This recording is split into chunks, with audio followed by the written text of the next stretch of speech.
We're ready to go. Oh, now we have voice. All right, now we're really ready to go. Because it doesn't exist unless it's recorded and on YouTube or something. Which is interesting, even to think that way. So today's session, so let me introduce the panelists. Let me introduce myself. I'm David Bressler. I'm with CA. And I tend to do a lot around industry marketing, industry product management. And lately I've been focusing on the Internet of Things, and in particular, smart cities.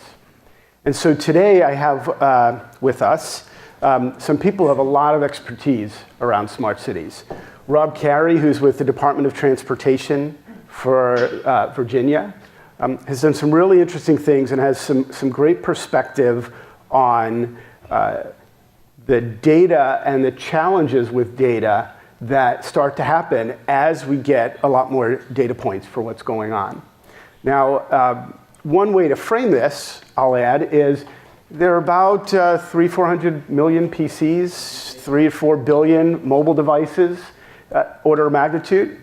There's going to be an order of magnitude shift in IoT, and that means a lot of data. And what do we start doing with that? And how do we take advantage of it?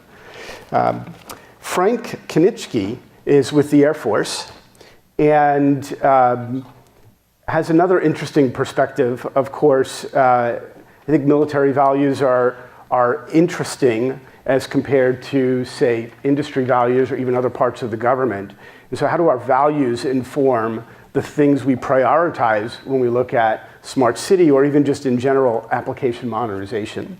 And then finally, Mike Rupert with the city of DC, with Washington, DC, they have a smart garbage can just outside. And everybody said it wasn't that attractive. I think it's really cool. It's got a heart painted on it. It's not quite black, but really interesting story. And, well, I won't spoil it, but I found some really great stuff talking with these guys earlier today. So to get started, I want to give a little perspective. I've got one question for each of the panelists, and then hopefully by then your brains will be warmed up and we'll get a little post-lunch questioning going on. But I think it's really interesting when we think about modernization. Most of us start to think about how do we get our mainframe connected to whatever it is, or how do we shift from even distributed computing over to the things and address mobile that's going on. But I think we also need to modernize our organizations. And that means modernizing our values, the things that we measure for success, and even modernizing the way we think about what's possible.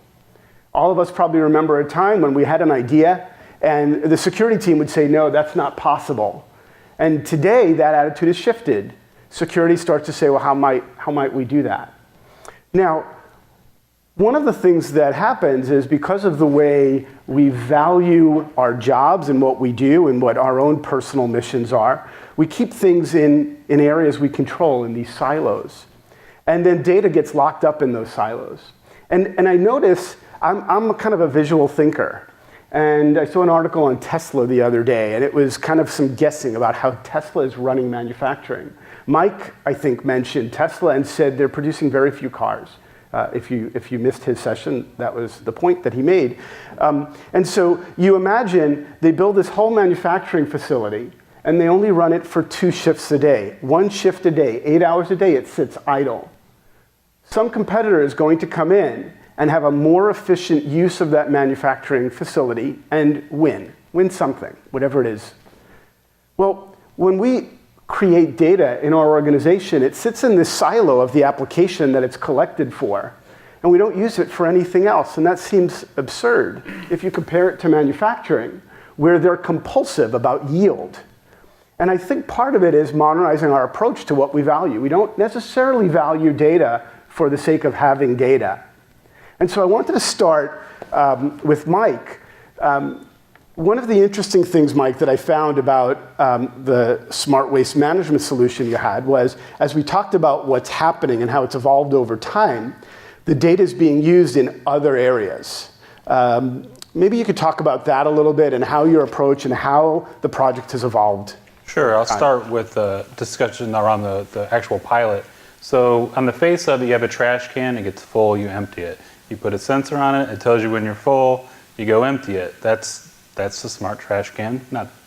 as smart as it can be. Right, and in my language, that would be a silo, right? Right. So you have a smart trash can all the way to the graphical UI that manages that. Right. So what we did though ahead of time was not just talk with the Public Works Department, but talk with the Department of Transportation, talk with the Department of Health. We all get together on these smart city projects because the expense is not that much for the technology. The sensor is $50. But sending a crew to go out and install these things on 10,000 trash cans in the city, we started with 400, is expensive. So we wanted to be sure whatever we put in there, we wanted to do it once. Now these sensors not only tell the fill levels, but they also can detect whether people or a homeless person is digging through with their hands. They can actually detect that. We get a text message. We can send social services out if there's a concentrated area. So now we're not just emptying trash cans more efficiently, we're now helping the residents or homeless folks who are here get services, get shelter. We launched this program in July, so we're not excited that there's homeless people, obviously, but we're excited to see as the temperatures start to dip just how much that little sensor that tells you when to empty the trash can now maybe potentially save lives as the temperatures start to dip. Yeah. It starts to get really interesting as you follow the thread of the data. And I wanted to ask Rob, so as we were getting ready for the session, of course, we speak. And Rob mentioned some of the challenges that you had or you think are going to come down the line in terms of crowdsourcing data and being able to just really dip into the depth of what's available and use that. Maybe you could talk about some of that and how you guys see using it. Yeah, I think it's interesting as we sit here. I'm a civil engineer. We're talking about a civil engineering solid waste issue, right. But it's a bunch of computer people. So that's my life today, is that the engineering has become, for us, Virginia Department of Transportation is not about transportation. We're about quality of life. We're about getting people where they want to go reliably, safely, that they can depend on those things. But that has evolved into a really data-driven process. And we have data, we have volumes of data being generated every day. We have data from INRIX, one of our partners that provides data. Everybody's carrying a cell phone. They know how fast you're going. Waze, we're in partnership with Waze. I think of Waze, and in Virginia, I don't know the number. My guess would be maybe 30 to 40,000 people at any given time are on the Waze app. That's 30 to 40,000 people that can identify a pothole for our 3,500 maintenance crews, or 3,500 maintenance employees plus our maintenance contractors to take care of. We have a call center that people can call, but that's only those people that know that number where we've advertised and put it out there, but people know Waze. Yeah. So that's why we're getting in partnership with people like that. We have, I just think of the data out on our roadways. We have traffic counters. You think by lane, by classification of vehicle, by time. I mean, we're reporting literally continuously, like every 10 seconds by lane on roads that have hundreds of thousands of vehicles a day. Yeah. Creates terabytes and petabytes of data, and taking that and turning it into useful information, because our system, we can't build everything we would like to build, but what we can do is get a little more efficiency out of what we've got. That's right. And you see that on some of our roadways today, like 66 in Northern Virginia, we got speed harmonization, we got variable speed limits across the lanes where we're using an algorithm to predict that. We do the same thing in a mountainous area of the state, I-77 going to North Carolina. We've had literally 100 car crashes in fog. They have a terrible fog problem. We put a variable speed limit system in there that, from a physics standpoint, we can tell you how fast you should go, be able to respond and slow down in icy conditions, wet, whatever. But we're crowdsourcing that, looking at how fast people are driving and using that data as far as how fast people are driving to adjust our algorithm, because the physics might say you should drive 15 miles an hour because it's icy and foggy. But people aren't doing that. And we want to inform the speed limit signs based on what human behavior is showing us and what physics is telling us. So we try to moderate, because if we put 15 miles an hour, nobody will react to that. But we can put something that is being complied with by using that information. You make that sound almost easy and commonplace, but you had to, we were talking earlier, you had to do some modernization of thinking about how some of your infrastructure was actually built out, when we started, right? So I don't remember how you did that, but to get the fiber laid on the highway system might be obvious to people outside of the government, but that was a challenge too, right? Yeah, typically, the interstate highways across country, you can't go and put utilities in them. They're limited access. Federal Highway, didn't buy the right of way for that to happen. But what they have allowed now is a fiber sharing resource plan, where we will allow, if a company wants to put fiber down 95, we'll allow it, but we then have to get the benefit of some additional fiber that's for our use. Yeah. So we have places around, 66 is a good example, we have 96 fibers that are ours to use for whatever we need. But because there was a telecom need and data center need all around the state, we're fortunate. Virginia has more data centers than any state in the country. Yeah. We've connected all that, and then what we have is, because they're there, we get the benefit. So we have all these data transmission fibers that we can use for our devices, for traffic counters, and for other uses that we can leverage perhaps to bring in some money to the state to do other things. And I think that, so two things. Rob started by talking about he's a civil engineer, and these are technology problems. But the other thing to notice is that the technology behind this is available, and we could probably prototype it in a rather short period of time. But changing the way we view the regulatory requirements or these early agreements that might be in place, or the way we've just done it forever, well, that may take a little bit more time and even different skills within our organization. Now, it's a lot of times it's kind of, I think, tricky to invest in infrastructure. And Frank is responsible for a lot of Air Force bases, I forget the exact number, and for lighting them up. So maybe, Frank, you could share some of how maybe the military or the Air Force thinks about creating this infrastructure and how that maps into your mission. The Air Force has about 126 major bases across the world. They're like little cities. There's 50,000 people at some of the bases, over that. So it looks like a city. And it actually is treated like a city. We have mass alert systems at each of the places. And mass alert means that if there is a problem, the alert goes out to every person that's on the base. And in fact, we get alerts at the Pentagon also that there's something going on at one of the bases, which is kind of interesting, because the purpose of that is to look at it from a viewpoint of, here's a city, we have to make sure everyone is safe in the city. And we actually have to register in, if we're in the area, to say we are really there, we're okay. So there's a concern. So if you think of it as a city, you think of it as a city in terms of there's a perimeter around the city, and we use automatic tools to actually look at the perimeter. So there's perimeter sensing devices all over the place. There's road sensing devices. In fact, what's kind of cool is that on the runways, there's actually another device that's intelligent device across the runway that looks for clutter on the runway, because you can't have junk on the runway when planes are taking off. It just sucks it right into the engine and blows up the plane. So what they do is it's always monitored, and used to have people going out there every day looking for, before every plane took off, there were people out there looking. Now they have automatic devices that look across all the runway and determine if there's something there and pinpoint it. Now, as we get more and more involved with the base as a city, we're actually moving it into a smart city now. We have, besides the SCADA, which is obviously always out there, and how to run, because we have our own generators, we have our own electrical devices, we have our own everything, own plumbing. We have our own shopping centers. We have, if you look at the base, you'd be surprised. It's shopping centers, food, restaurants, housing, and then you get the real military side of it, which is the aircraft and everything else associated with that, the fueling, the trucks, and everything associated with that. We actually have monitoring on the trucks now. So we know what engine results are coming off of the trucks, if they have flat tires, if they don't have flat tires, what is the engine, what is the maintenance cycle that we have to go through. We have monitoring that's on the airplane engines when they come off and they land. We can tell exactly what happened with the engine if it has to go into maintenance. We have, so if you look at it, we have lots of devices out there right now that they're looking at. We have card readers, we have cameras.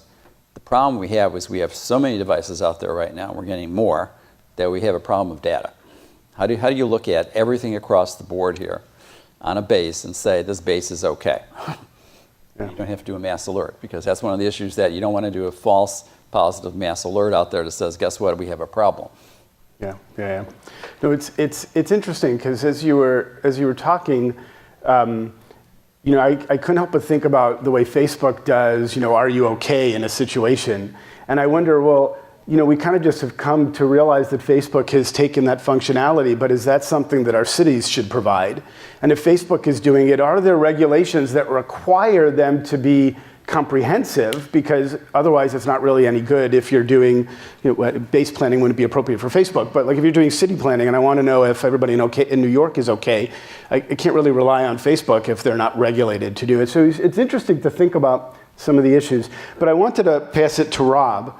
And because one of the things that you said is you kind of own the data, but you're not the consumer of the data or the user. And that sounds a little bit like Frank's challenge. They have all this data. And I wonder if you've thought about how to approach that, or how to work with other partners in your organization. And then I'll just warm up. That'll be my last question. I could go on for a couple of hours if you couldn't tell. But I'd like to pass around the microphone after this question. So if you think you have something, kind of get it ready. Yeah, I would say, we've done a tremendous amount with data. We have, in Northern Virginia, we have express lanes, the high occupancy toll lanes and the general purpose lanes. We have a more extensive network of that than anywhere in the nation. Yeah. So that obviously is very data intensive, data driven process. We've done a lot with data, but one of the things that we're doing that's really on our cutting edge, and I think nationally cutting edge with this, is we recently launched a cloud-based data portal. We call it smarterroads.org. That's the website. Free, do a little agreement when you go in, click, say you agree to the terms or whatever. The data's free, streaming out there. That cloud data portal has crash data, traffic data. It has all these, right now it's 22 data sets that we feed out. Probably the most interesting one going forward, connected autonomous vehicle stuff falls underneath me within Virginia. And we're putting out what we call SPAT data, signal phase and timing data. So traffic signals are feeding this data out on when lights will turn green, when they're going to turn red. And the cars of the future will take that data, adjust speed, will stop, will conserve energy, will be more environmentally friendly. And ultimately, when you get to the high extreme of the level 5, that's the ultimate autonomous vehicle, there probably will not be traffic signals. There will be a controller and there'll be a ballet of sorts where vehicles cross in the intersection. I will tell you this, in Virginia, just to give you a sense of the money that could be saved, we have, beyond the safety benefits and the money there, our intersections controlled by traffic lights, we have a $1 billion investment in traffic lights across the state of Virginia, just to give you a sense of the kind of money. We're a $5 billion agency. And we have $25 million each year in what we call an Innovation and Technology Transportation Fund, specifically to do some innovative things. So I think this cloud-based data portal and all the data sets, it's one of the big reasons I wanted to be here today, because we're civil engineers. Yeah. You all develop apps. You all do data analytics. You do that stuff. And I want to make sure that people get the word out that this data source is out there, and we're feeding out tons of data that could be useful. I think of, you take travel time and real-time toll data in the Northern Virginia area and create an app that a consumer can use to make decisions about travel time and the value of those different corridors and the tolls they're paying. That's probably an app you can sell to somebody. And I can imagine selling that data to trucking companies for as long as trucking companies exist, and they're not automated, but even then, and just using that in real time to tell the driver to slow down, speed up, take a break now, or whatever. Yeah, we did a truck platoon study up here recently with Federal Highway Administration to test trucks following each other. We're also currently implementing a truck parking app. Truck parking, you see trucks having to park. They're limited. We're launching a data feed that will provide, are there trucks in truck stops and at our rest areas where truck parking is available, are there spots available? So if I'm a truck driver driving up the interstate, I can say, 20 miles up the road, there's 5 spaces available at that truck stop, I'll go there.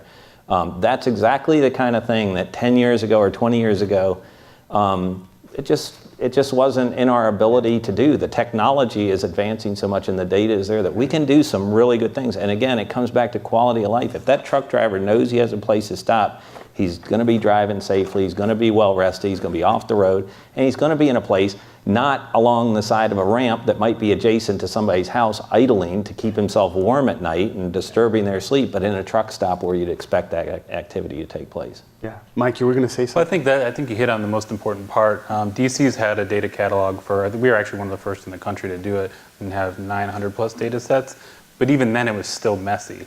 So I think organizing the data, just like you would books in a library, finding a system to measure it, saying whether it's confidential. We released a data policy that was endorsed by the Sunlight Foundation last year. But we're really trying to get all these agencies in the city and all of our partners to label the data, organize it, because I think as you mentioned, sort of across cluster mashups are the next really, really big thing. Like, who would have thought trash cans could help the homeless population? Maybe truck drivers and health-related things. You know what I mean? You don't know, and opening it up and organizing it and making it available, not just to other agencies and private, private partners, but making it available to civic tech communities huge in DC. So I think there's an agility aspect to that, where sometimes you know there's something in here, but you have to pull on a few threads to get at it, and then you have to also be willing to follow the thread and see where it goes. And whether idling on truck stops is a bigger problem to solve than rats in a garbage can, it's kind of hard to compare them, but each thread gets followed. And I personally believe, and I'll add this before I open it up, that the model that we see in the app stores from like Google and Apple, that's kind of the model for what happens. So these guys and their teams, they won't be creating all of the apps. They'll be providing the infrastructure so that someone with an idea can create an app and let's see what happens.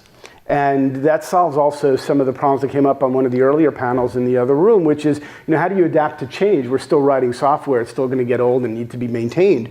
But it gets maintained in a different place completely. And sometimes not always, but because it's been abstracted so high, it almost doesn't matter if it fades away over time. well, technology can help translate it. So if I only get XML from a legacy system, there's things in That's right. place that can then change that to a JSON or a REST API. That's right. So but having it organized is. And that protects, by the way, that kind of attitude then protects, I don't necessarily have to crack open the COBOL system to add HTTPS instead of HTTP or whatever, because now we want to send it outside.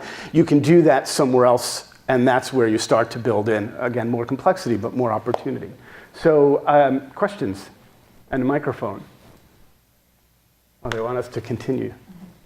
Or nobody's paying attention. Well, I would add that with all this data, one of the things that the person within VDOT that's in charge of our internet IT security stuff works for me, and I think about it. That's another issue. As all these things start to get connected, it's very important that we have the highest level of security around this stuff, and we're very fortunate that we're in a region of the country that is loaded with cybersecurity expertise because, here's the reality. Once upon a time, we had a traffic signal. It was really a controller out there with electricity to it, and somebody went out in the box and noodled around with it, and okay, there's the timing of the signal. Today, these are all interconnected. They're all adjusting on the fly through an algorithm to maximize throughput on the corridors and so forth. Very complex computations going on, but they're all connected. Yeah. And we cannot afford for that infrastructure to ever be hacked, for anybody to take a signal system down, or for anybody to take our gates on the express lanes and make them malfunction so traffic gets going the wrong.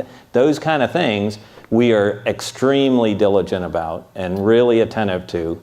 But it's a challenge as more and more things get added. I mean, whether somebody has the ability to get in through a trash can to some other system within, we've always got to be vigilant for all that. Now these are the obvious things about security, right? We don't want somebody to take over the electric bus or the electronic bus and drive it off a cliff or something. But sometimes these capabilities are actually as designed, right? So how do you think about the issue of this is designed as it was meant to be, and somebody's using it then maliciously? So trivial example, maybe I'm a bank robber and I see the timing of the traffic lights so I can plan the best route out and get out of town fastest. That's as designed. Yeah. but malicious. Yeah, So, and I'll give you a great example. It's sort of not really causing anybody huge harm, but I talked about Waze earlier. They're a tremendous, we are a beneficiary of their activity because what they do is dynamically reroute vehicles on the network. So if 95 is blocked, then you can go through Route 1 or Route 6, whatever, to get there quicker. It'll put you there. We could never post the detours to do all that stuff as quick as they do. Now, what we see, though, is there are people, sometimes that traffic goes routing through a residential area and they don't like it, and then there are people that live there that, oh, there's a crash here. Yeah. They start reporting stuff, because it's crowdsourced, to sort of show a problem so that the traffic goes somewhere else that they're not, because they don't want it there. So nobody really gets hurt per se, but it's that kind of unintended, it's as expected, but then somebody starts, oh, if I report something here, I'll send the traffic somewhere else and I'll have peace and quiet. Yeah. And you know, it again goes back to, I know Waze kind of tries to police that, but again, if this is a government service, we expect maybe a different quality of policing. Frank, I'd imagine you have some thoughts on the security of the whole thing too. Yeah, we do security all the time. So we have to authenticate all the IoT devices that are coming into our, that we're getting data off of, which is kind of complex because some of them are very, very old. Because some of the problems we have is, for instance, our typical problem space is if I have a tanker truck that's fueling an aircraft and it comes back to us that there are 4 tires that are flat on that tanker truck, normal process is take out that tanker truck and don't worry about it. But taking out the tanker truck will affect emission because I can't fuel a jet. So this is a typical way of, yes, the IoT devices are reporting, but they may not be reporting correctly. So we spend a lot of time looking at authentication of data and also the authoritativeness of the data, because we get so much data in and we have to validate that it's authoritative. And that's one of the problem spaces that we always have, is that we have lots of applications. I mean, we have like 3,000 applications in the Air Force that is out there. And there's like 100 at each base. Sometimes they're duplicates, sometimes they're not across bases, but it varies. But the problem we have is that when you get the data in and you run through the applications and everything, we have to make sure that we don't see second and third order effects because somebody screwed something way down in the process. Like somebody actually came in logistics and put in that we had 20 spare tires when we only had 0 or 2. And then as logistics orders the tires and uses them, they'll find that there's no tires. Yeah. So this is our, so there's some other capabilities that we're putting in now that look at prior history and looking at trending analysis to determine, there shouldn't have been 20 tires in there because it never was there never before. would have been. And therefore, there's something wrong with the data. Yeah. So we're looking at it from a more of a intelligent trending analysis, data analytics analysis as to what we see as the data now. Yeah. Because we used to believe it all. I mean, that's the standard thing. You believe it all. You believe waves. You believe, it's a traffic accident. We believe there's 4 flat tires. Not anymore, because we have to look at it and say, hey, this is out of the usual, something that we never saw or we saw only a couple times, and somebody's going to have to go back and check it out because it's something screwy. And do you feel it's easy for people to get access to the information that they need to validate it or to make decisions or create new apps, or is that a challenge? Was that problem solved because it was a big enough problem to solve? What if the problem was smaller? But you get the data in. I mean, we have the data available. Yeah. The question is, in fact, we set up a chief data officer now to control the data across the Air Force because we want to make sure that it's being used correctly. We're setting up interfaces, data hubs that associate how to move data between different functionalities now. So we're getting the capability at a very large scale to do this now. The question is, how do you write the app? That's always our question. Yeah, and I was going to ask about that. Are you doing any sharing with other states other cities, regarding those crowdsourced type apps, and because, there's some pretty interesting use cases across, and I'm not sure how much collaboration is going on that standpoint.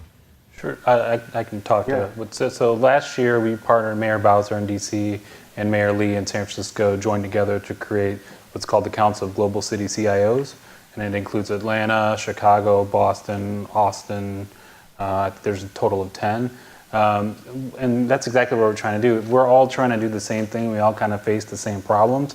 Let's figure out if Boston's really good at artificial intelligence, and some of these new blockchain and all these new things that are being used around data. Let's let them run with it. Let's learn from them.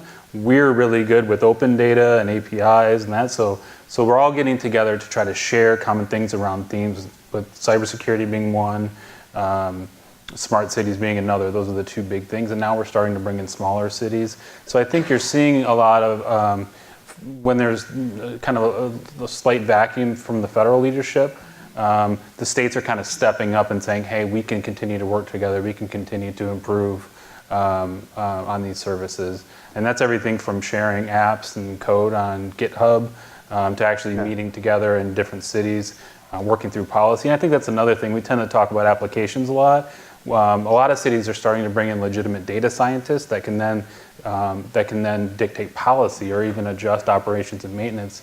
Can I just give one quick Yeah, answer? no, please. I think one of the really exciting things is with this opioid crisis, we're actually working on an application, but also policies to support it, where we can actually figure out where the next overdose is likely to occur to make sure the DC Fire and EMS department has I can't remember the name of it, the antidote. Make sure they have enough so they know that there's a 65% chance it's going to happen within a 1 mile radius. Make sure those stations have it there. So those are the type of problems that I think we're really excited about, that the predictive analysis and predictive analytics. I like the theme of kind of having this experience with technology, in this case data, then driving policy for change.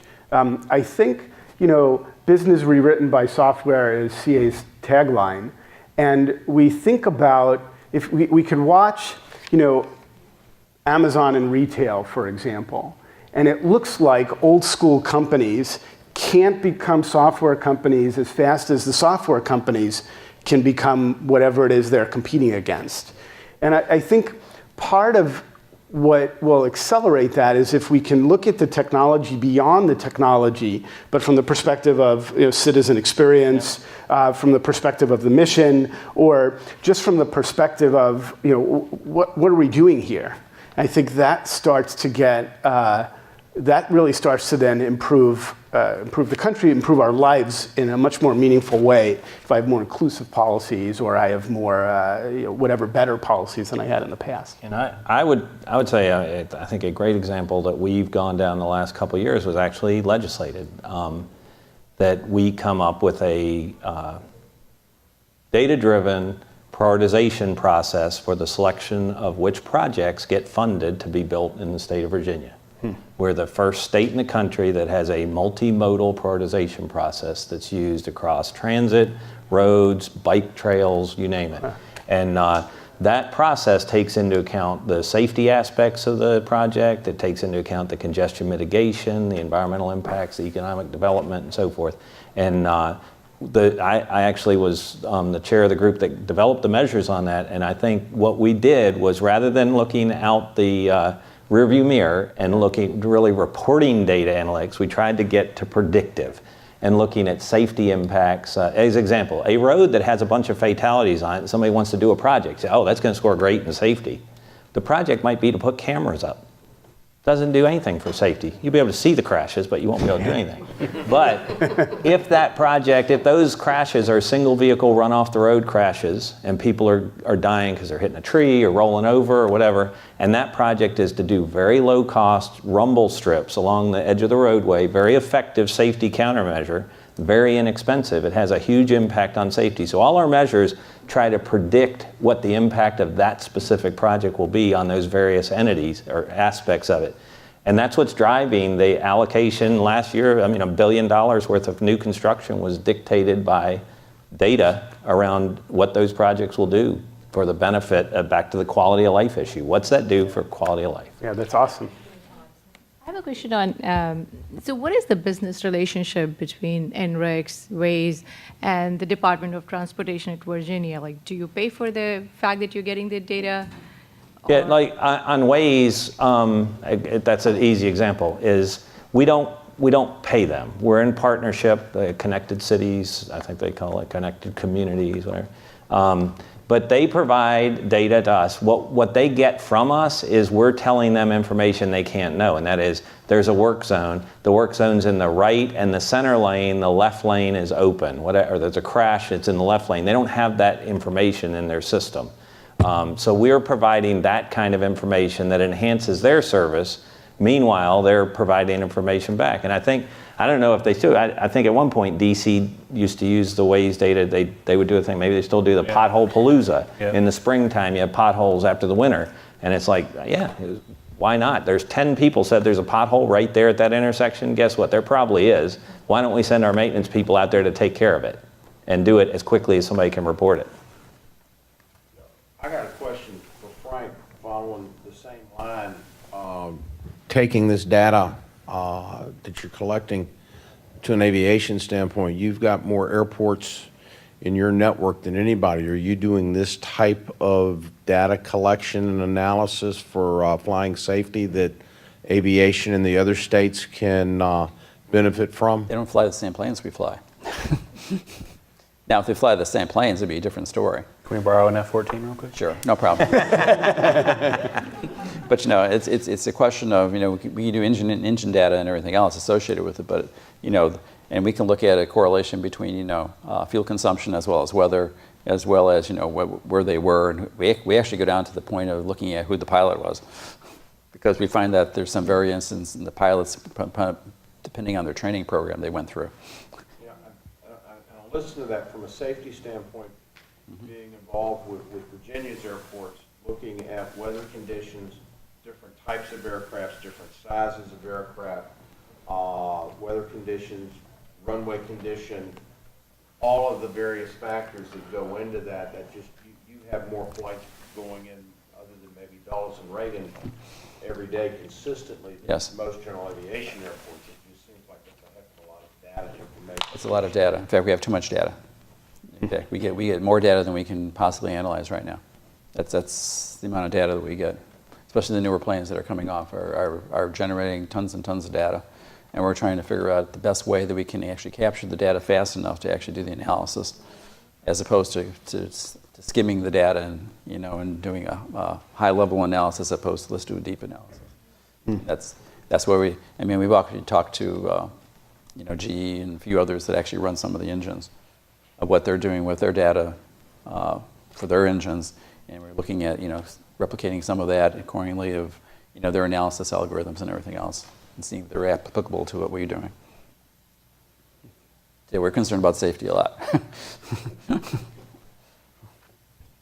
Anybody else? So all your organizations, I guess except for your two organizations, have general applications under your portfolio, right? Yours is primarily just transportation. Yeah, I mean, we're providing, I mean, the closest thing outside of that is where we are providing transportation, I'll say tangential things like the truck parking. It's really a service to the truck driver, but it's from our perspective a safety issue. So it's probably easy for you to launch a project, Oh yeah. because of these two guys, fight some different constituencies who want this versus that, and you've got politics involved in it, as to who gets funded.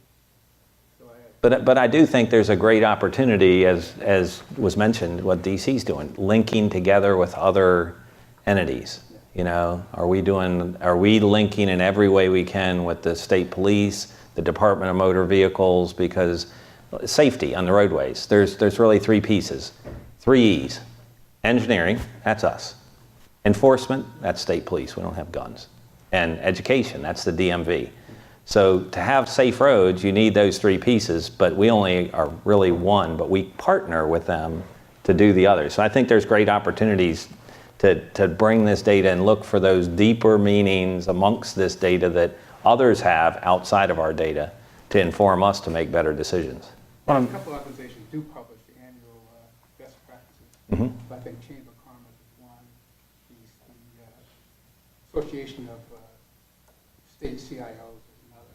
They both produce, here's some best practices over the year.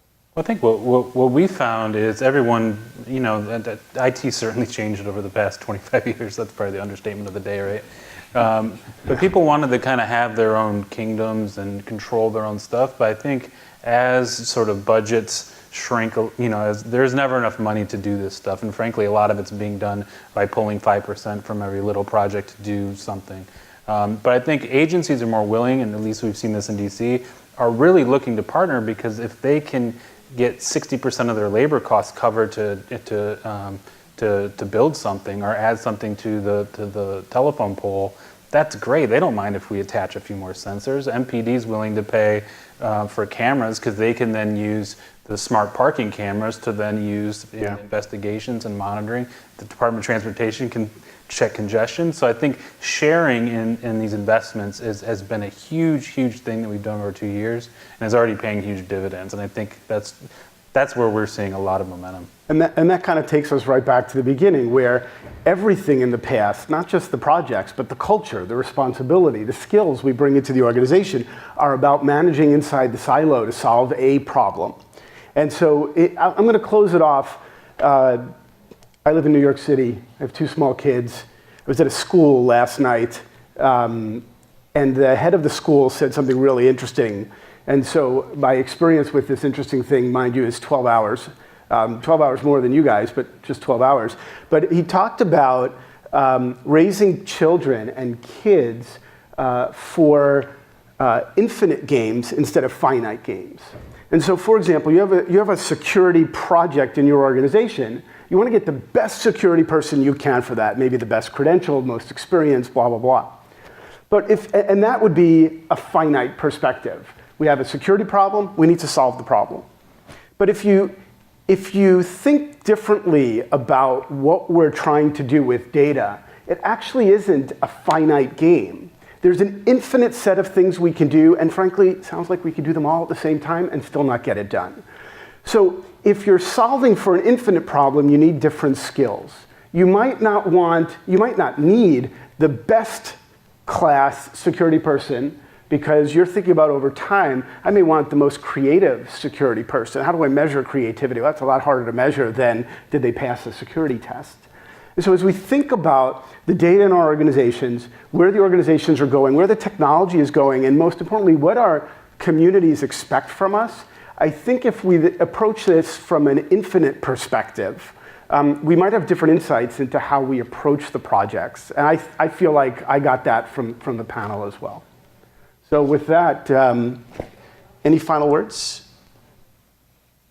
Yeah. I would just say that from Virginia's perspective, I mean, we talked a lot about what we're doing today, but I'll tell you, you said IT world has changed, and that's understanding. Our world of transportation has changed, but is about to change. That's right.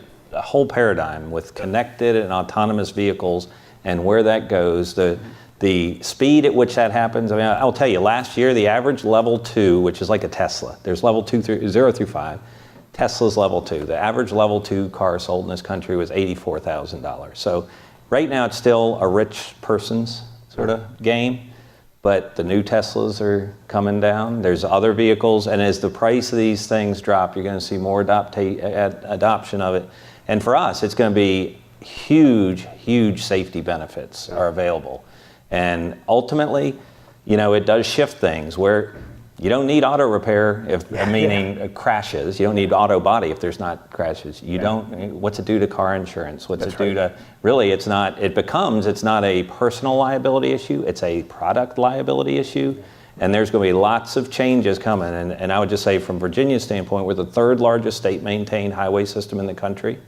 We have a huge wealth of cybersecurity, a huge knowledge-based economy. You look at Northern Virginia in particular and all the contractors that do defense contracting and so forth. It's not that big a leap to go from that to, look, you can put a missile in a bunker in Afghanistan, you can probably keep a car in a lane. Yeah. That's the way I figure. So there's very transferable skills. And, I just think Virginia is very well situated. We're making a full-on push to bring people here to do that kind of work and testing. There is no regulation in Virginia about any of that. The only rule you have to test a vehicle in Virginia is it has to be a legal vehicle in Virginia. You have to have an operator. That doesn't mean they have to drive the car. You have to have somebody take over in an emergency. So we're really encouraging people to come here, test, try out new things. It doesn't have to just be the vehicle. It can be the pieces, the LiDAR systems, the radar systems, the adaptive speed control, all this stuff. So anyway, Virginia's open for business around that is the main point. I'll tell you, it sounds like a great place to live. It is, absolutely. The interesting thing you just said, though, is we're inviting people to come in. I think the same thing in Washington, D.C., right? You're inviting people to come in and use this data and create new solutions. And again, that may be inside other parts of the government, not necessarily open to anybody in the world to do. But I think what's one of the shifts that's happening is this more collaboration in everything that we do and in all of the infrastructure that we have. And again, with the goal of citizen experience in the case of smart cities. So, gentlemen, thank you. Thank you. Thank you.